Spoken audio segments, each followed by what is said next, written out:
Israel and Iran have been pummelling each other for almost 4 days straight, and the tensions are only escalating.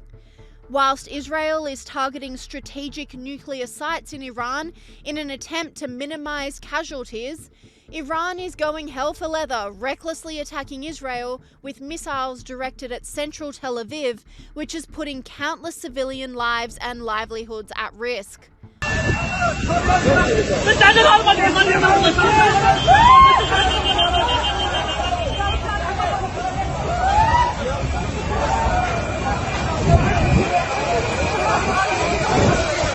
Online commentators have blasted the inequality with which Iran has taken on this war.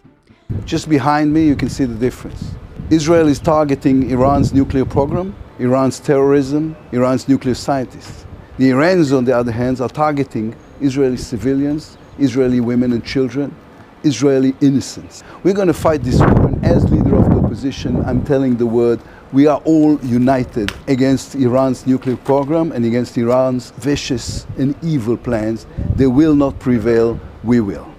The Israel Foreign Ministry agreed, saying tonight once again the Iranian regime deliberately targeted Israeli civilians as they slept. 8 people killed, including 4 children. Over 200 injured, 35 still missing, families torn apart.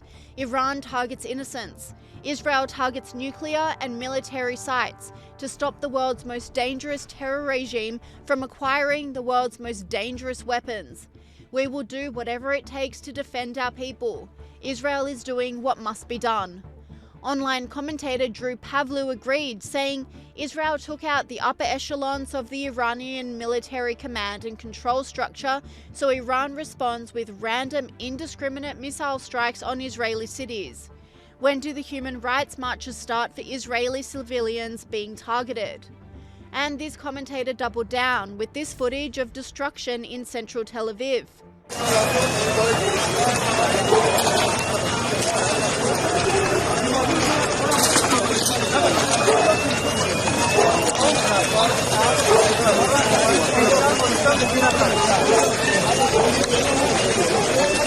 The commentator then went on to demand global condemnation of Iran, saying horrifying scenes in central Israel.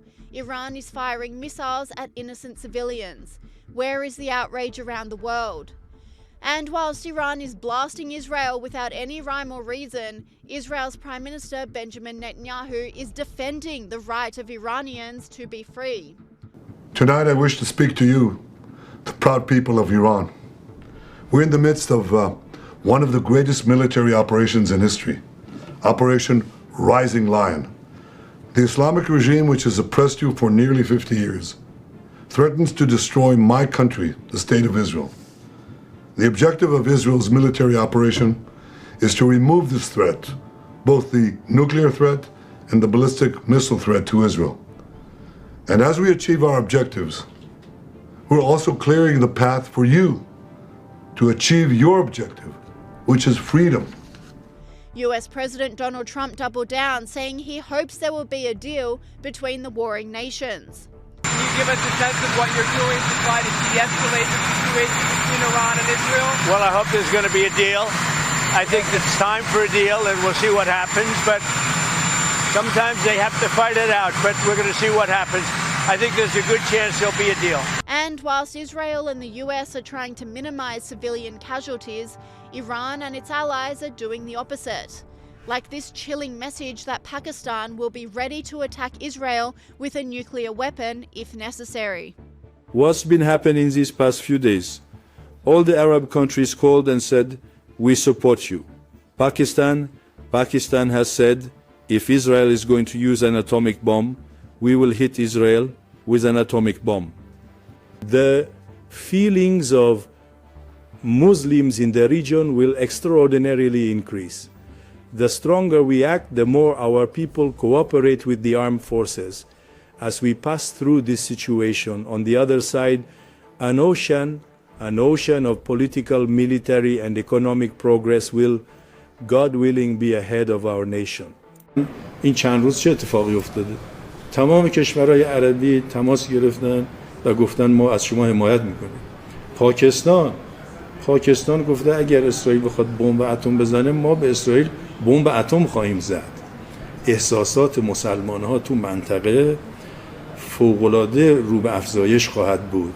هرچی ما قوی‌تر عمل کنیم، هرچی مردم ما همراهی بیشتری با نیروهای مسلح عمل کنن، ما از این گردن عبور کنیم، اون طرفش یک اقیانوسی از پیشرفت سیاسی، نظامی، اقتصادی انشاءالله جلوی ملت ما خواهد بود.